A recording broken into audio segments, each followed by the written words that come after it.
नमस्कार दोस्तों, स्वागत है आप सभी का आपके अपने YouTube channel JP study IQ GK पर। आज हम लाए हैं बायोलॉजी का एक इम्पॉर्टेंट टॉपिक विटामिन्स, जिसमें हम जानेंगे विटामिन्स क्या होते हैं, क्या इसके स्रोत हैं और क्या इसके बेनिफिट्स हैं, और अंत में देखेंगे विटामिन से संबंधित कुछ MCQs। दोस्तों, विटामिन्स बायोलॉजी का एक इम्पॉर्टेंट टॉपिक है जहाँ से सभी प्रतियोगी परीक्षाओं में 2 या 3 क्वेश्चन ज़रूर बनते हैं।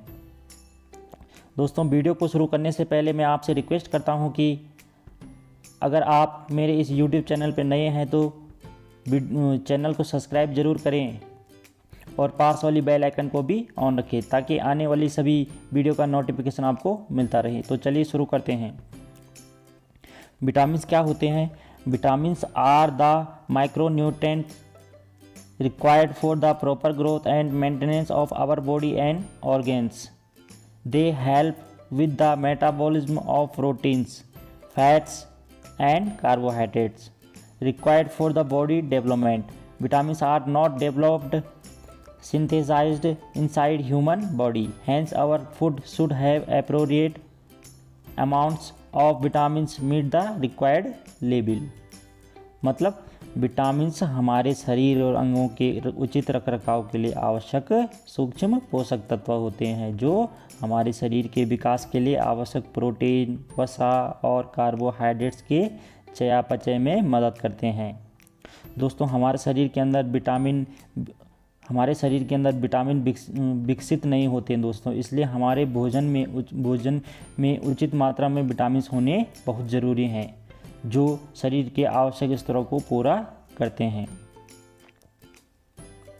दोस्तों, विटामिन्स को हम 2 कैटेगरी में डिवाइड करते हैं। एक होता है फैट सॉल्यूबल विटामिन्स और दूसरे होते हैं वाटर सॉल्यूबल विटामिन्स। तो जो फैट सॉल्यूबल विटामिन्स होते हैं वो होते हैं विटामिन्स ए, विटामिन्स डी, विटामिन्स ई, विटामिन्स के। और जो वाटर सॉल्यूबल विटामिन्स होते हैं वो होते हैं B1, B2, B3, B5, B6, B7, B9, B12 और विटामिन सी। अब इसके विटामिन्स के स्रोत के बारे में देखते हैं। विटामिन्स ए, इसका केमिकल नेम है रेटिनॉल। तो इसके विटामिन्स ए के प्रमुख स्रोत होते हैं cheese, eggs, oily fish, milk and other dairy product. और जो beta carotene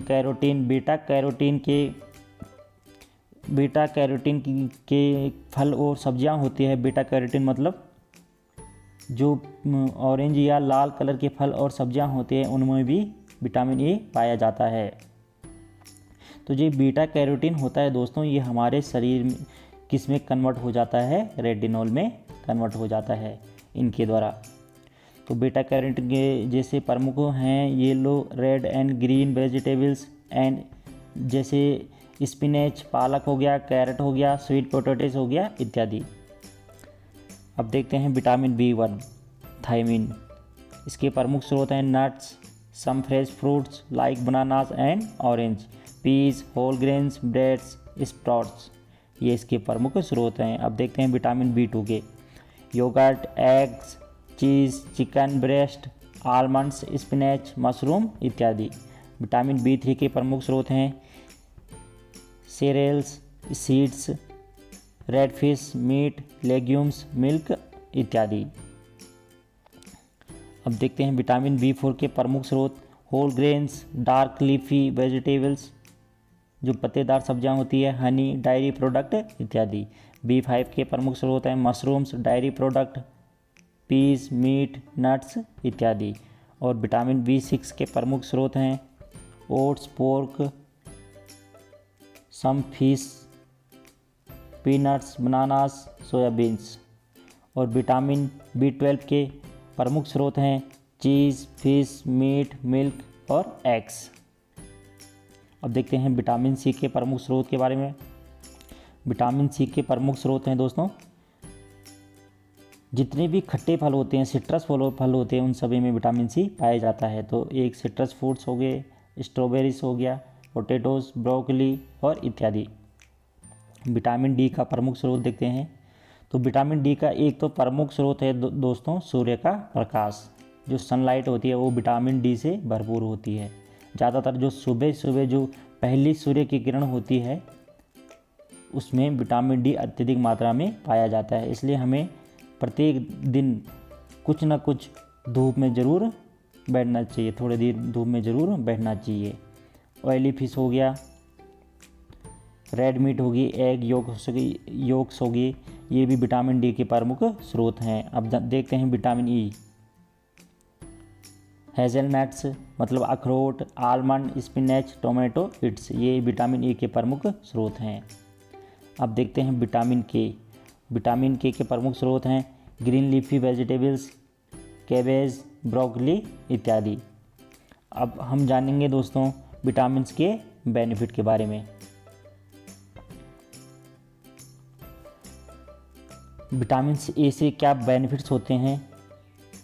protect eyes from night blindness, support bone health, maintaining health skin, healthy immune system.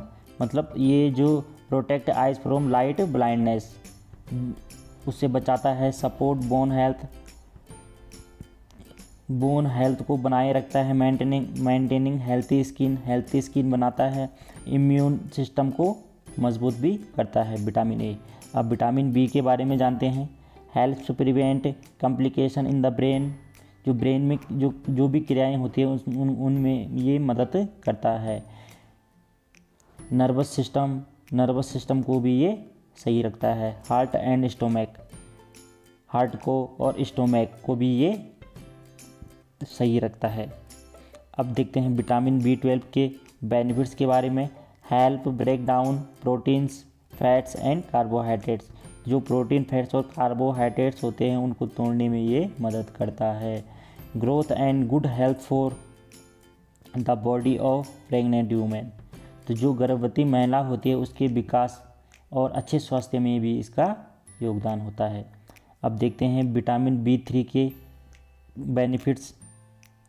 में reduce symptoms of arthritis, efficient functions of liver, maintaining cholesterol level.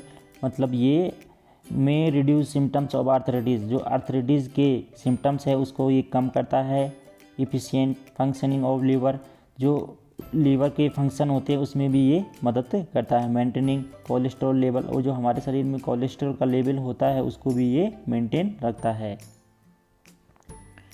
अब देखते हैं vitamin B4 के benefits. Maintaining blood sugar level, antibodies formation, grow energy level, good for sale health, good for digestion, proper nerve function. मतलब maintaining blood sugar level, जो हमारे शरीर में blood sugar level होता है उसको भी मेंटेन रखता है। एंटीबॉडीज फॉर्मेशन, एंटीबॉडीज़ को भी बनाता है। ग्रो एनर्जी लेवल को भी ग्रो करता है। गुड फॉर सेल हेल्थ, कोशिका जो सेल होती है हमारे शरीर में उसकी हेल्थ के लिए भी ये अच्छा होता है। गुड फॉर डाइजेशन, पाचन के लिए भी अच्छा होता है। प्रॉपर नर्व फंक्शन, जो नर्व फंक्शन होता है उसके लिए भी ये अच्छा होता है। विटामिन B5 के बेनिफिट्स देखते हैं। मेकिंग आरबीसीज, जो हमारे कोशिका में आरबीसीज होते हैं, रेड ब्लड सेल, उनको ये बनाने में अपना योगदान देता है। गुड फॉर हेल्थी स्किन के लिए भी ये अच्छा होता है। हेयर, आइज़, बालों और आँखों के लिए भी ये लाभकारी होता है। अब जानते हैं विटामिन B6 के बारे में। Reduce symptoms of depression, promote brain health, maintain health metabolism, help treat nausea during pregnancy. जो रिड्यूस सिम्टम्स ऑफ डिप्रेशन, जो डिप्रेशन के सिम्टम्स होते हैं दोस्तों उसको भी ये रिड्यूस करता है। प्रोमोट ब्रेन हेल्थ को भी ये प्रोमोट करता है। मेंटेन हेल्थ मेटाबॉलिज्म, जो मेटाबॉलिज्म होती है उसके हेल्थ को भी ये मेंटेन रखता है। मतलब जो हमारे शरीर में उपापचयी क्रिया होती है उसको स्वस्थ रखने भी ये इसका प्रमुख योगदान होता है। Help treat nausea during pregnancy, गर्भवती महिलाओं के गर्भ के दौरान जो नोजिया होता है उसकी ट्रीट के लिए भी ये लाभकारी होता है विटामिन B6। अब जानते हैं विटामिन B12 के benefits. Healthy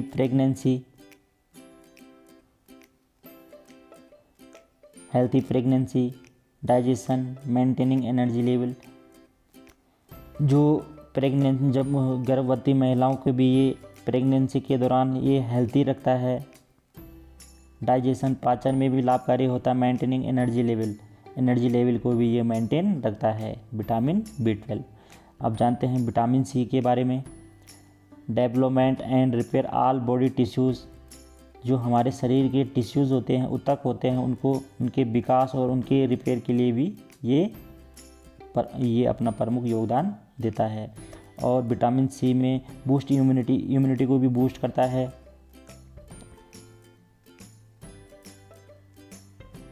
maintenance bones and teeth, दांतों और हड्डियों को भी मेंटेनेंस करता है। अब देखते हैं विटामिन डी के बारे में। Regulate the amount of calcium and phosphate, keep bones teeth and muscles healthy. जो कैल्शियम और फॉस्फेट की मात्रा को भी ये रेगुलेट करता है। Keep bones teeth and muscles healthy, हड्डियों और दांतों और मसल्स को भी ये हेल्थी रखता है। अब जानते हैं विटामिन ई के बारे में।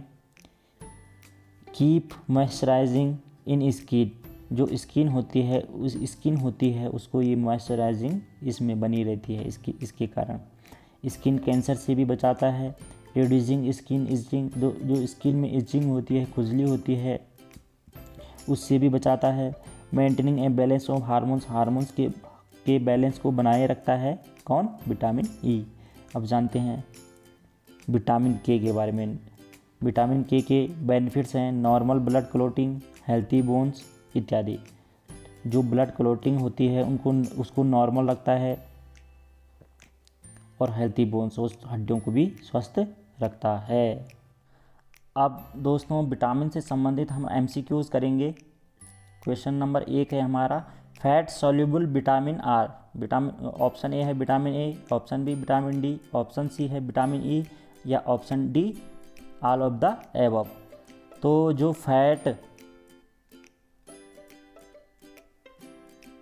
फैट सॉल्युबल विटामिन है दोस्तों, हमारा विटामिन ए भी है, विटामिन डी भी है, विटामिन ई भी है, इसलिए हमारा ऑप्शन डी सही आंसर होगा, all of the above. Next question देखते हैं। Riboflavin is the chemical name is which vitamin. Option A है विटामिन B2, ऑप्शन बी है विटामिन B4, ऑप्शन सी है विटामिन सी, ऑप्शन डी है विटामिन B5। तो riboflavin जो chemical नाम है दोस्तों वो है किसका? विटामिन B12 का, इसलिए हमारा विटामिन B2 का, इसलिए हमारा ऑप्शन ए सही आंसर होगा। नेक्स्ट क्वेश्चन देखते हैं। Vitamin C is present in, vitamin C किसमें होता है, किसमें उपस्थित होता है? ऑप्शन ए है टोमेटोज, ऑप्शन बी है गुआवा, ऑप्शन सी है लेमन, या option D all of the above. तो विटामिन सी जो होता है सभी खट्टे फलों में होता है दोस्तों, इसलिए हमारा ऑप्शन डी सही आंसर होगा, all of the above. Next question देखते हैं। Vitamin A was discovered in which year. Option A है 1911, ऑप्शन बी है 1920, ऑप्शन सी है 1912, ऑप्शन डी है 1903। तो विटामिन खोजा गया था दोस्तों 1912 में, 1912 में। और किसने खोजा था दोस्तों? ये थे एक वैज्ञानिक फ्रेडरिक गौलैंड हॉपिंस, इनके द्वारा ये खोजा गया था। और इसी खोज के लिए उनको सन 1929 में 1929 में नोबेल पुरस्कार भी दिया गया था। नेक्स्ट क्वेश्चन देखते हैं। Which of the following vitamin help in blood clotting. Option A है विटामिन ए, ऑप्शन बी है विटामिन के, ऑप्शन सी है विटामिन ई, ऑप्शन डी है विटामिन बी। तो विच of the following vitamin help in blood clotting, blood clotting में कौन सा vitamin मदद करता है? तो कौन सा करता है दोस्तों? विटामिन के, इसलिए हमारा ऑप्शन बी सही आंसर होगा। नेक्स्ट क्वेश्चन देखते हैं।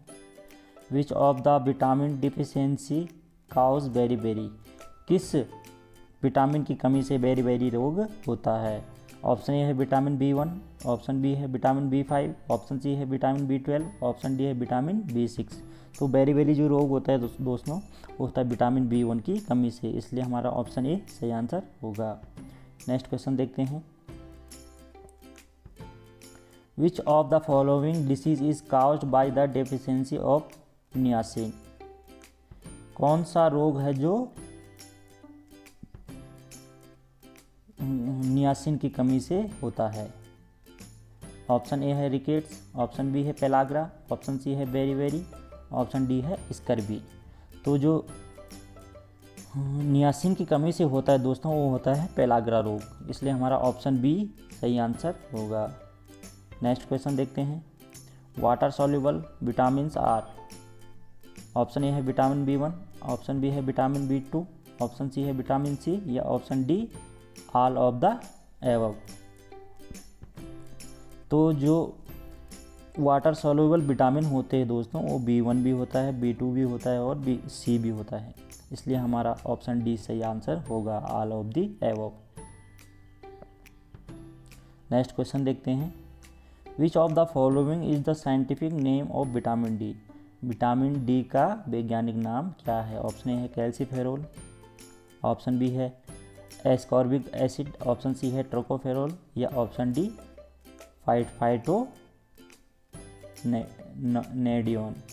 फाइटोनेडियोन। तो जो विटामिन डी का साइंटिफिक नेम है दोस्तों वो है कैल्सीफेरोल, इसलिए हमारा ऑप्शन ए सही आंसर होगा। नेक्स्ट क्वेश्चन देखते हैं। Which of the following nutrient deficiency causes metabolistic anaemia. किस पोषक तत्व की वजह से मेगाबोलास्टिक एनीमिया रोग होता है। ऑप्शन ए है फोलिक एसिड, ऑप्शन बी है पायरिडोक्सिन, ऑप्शन सी है नियासिन या ऑप्शन डी कोबालएमिन। तो जो ये मेगाबोलिस्टिक एनीमिया होता है दोस्तों ये होता है किसकी कमी से होता है, फोलिक एसिड, इसलिए हमारा ऑप्शन ए सही आंसर होगा। दोस्तों आपको आज की वीडियो कैसी लगी। अगर वीडियो अच्छी लगी हो तो लाइक कमेंट ज़रूर कीजिएगा और अगर आप हमारे YouTube चैनल पे नए हैं तो चैनल को सब्सक्राइब ज़रूर कीजिएगा। मिलते हैं नेक्स्ट वीडियो में, तब तक के लिए जय हिंद, वंदे मातरम।